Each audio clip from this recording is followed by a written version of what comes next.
Today, I'm going to show you how understanding one simple psychology model can completely change the way you communicate and make you a more influential speaker. By the end of this video, you'll understand how people actually process persuasive messages, how to tell when someone is truly engaged, and how to adjust your communication so that it lands at the right depth. The Elaboration Likelihood Model answers one core question.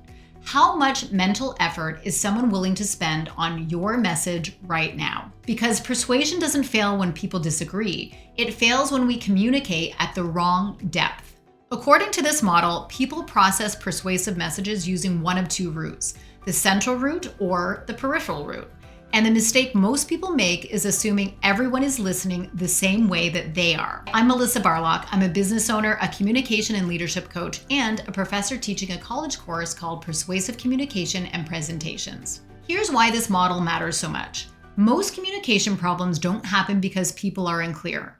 They happen because we communicate at the wrong level for the listener. The Elaboration Likelihood Model explains why that happens.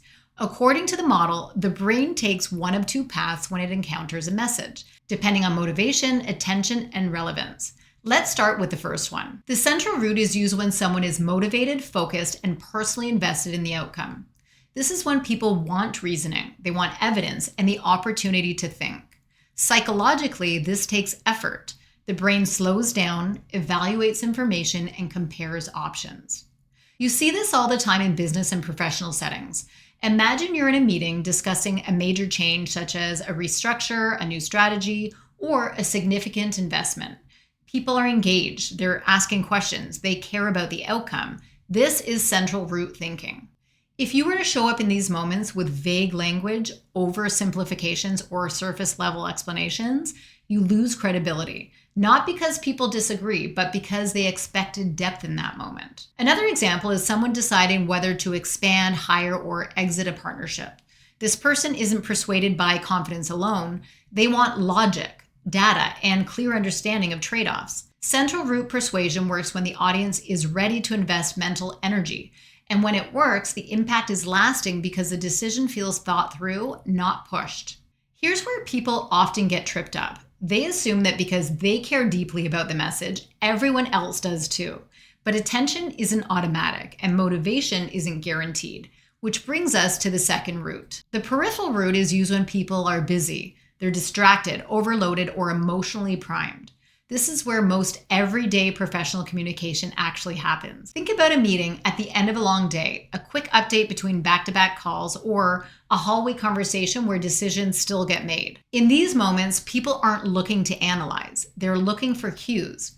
Confidence, clarity, tone, and trust, and credibility matter more than detail here. For example, someone walks into a meeting and says calmly and clearly, "Here's what we're doing, here's why it matters, and here's what I need from you." Even without deep data, people feel reassured.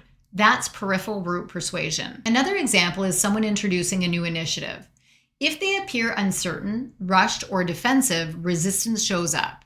Even if the plan itself is solid, the message hasn't been evaluated yet. The cue has. This is where people often misunderstand the peripheral route. It's not manipulation, it's how the brain decides whether something deserves deeper attention later on. Here's the pattern that causes breakdowns. People over-explain when the room doesn't have the bandwidth, and they under-explain when the room is actually ready to think. They push logic when attention is low, and they rely on confidence alone when people want reasoning. Effective communicators do something different. They read the room. They ask themselves, how motivated are people right now? How much attention do they have? How personally relevant is the message to them right now? Then they adjust. That's not guessing, that's psychological awareness. Here's the shift I want you to take away. Persuasion isn't about talking more. It's about matching your message to how people are listening. When you understand which route the brain is using, you stop forcing your message and start meeting people where they're at. That's how communication becomes clearer, more ethical, and far more influential. So how do you actually use this in real conversations? The first step is to pause before you explain. Before you launch into details, ask yourself a simple question. How much mental energy does this person realistically have right now? Are they focused and curious? Or are they rushed and overloaded? That brief pause alone can prevent most communication breakdowns. The second step is to listen for motivation, not just words. Pay attention to whether the person is asking thoughtful questions, pushing back with specifics, or engaging with the idea. That's a sign that they're using the central route. If their responses are short, distracted, or emotional, they're likely in the peripheral route, even if the topic itself matters. The third step is to match your depth to their bandwidth. If motivation is high, slow down and go deeper. Explain your reasoning, share evidence, and walk through the trade-offs. If motivation or attention is low, simplify. Lead with clarity, confidence, and the big picture before adding detail. The fourth step is to earn attention before you demand it. When someone isn't ready for depth, don't force it. Use the peripheral route to build trust first. Be clear, calm, and concise. Once people feel safe and oriented, they're far more likely to engage more deeply later on. The fifth step is to adjust in real time. Watch what happens as you speak. If eyes glaze over, attention drops, or resistance shows up, that's feedback, not failure. Pull back, clarify, reset the frame. Effective communication isn't about getting it perfect the first time, it's about adapting as the conversation unfolds. Here's the key thing to remember. Persuasion isn't about having the best argument. It's about delivering the right message at the right depth at the right moment. When you start doing this, conversations feel easier. People feel less defensive, and your communication becomes clearer, more ethical, and far more influential. If you take one thing from this video, let it be this. Influence doesn't come from pushing harder. It comes from communicating at the right depth. When we mismatch our message to the listener's mental bandwidth, resistance shows up. Not because people disagree, but because their brain is protecting its attention and autonomy. The Elaboration Likelihood Model shows us how influence and communication are inseparable.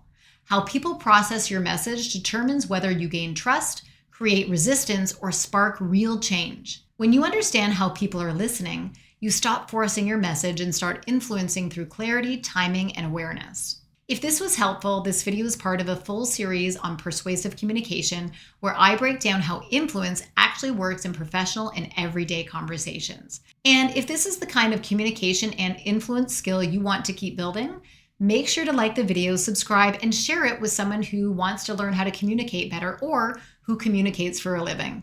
Thanks for spending some time with me today, and I hope to see you in the next video.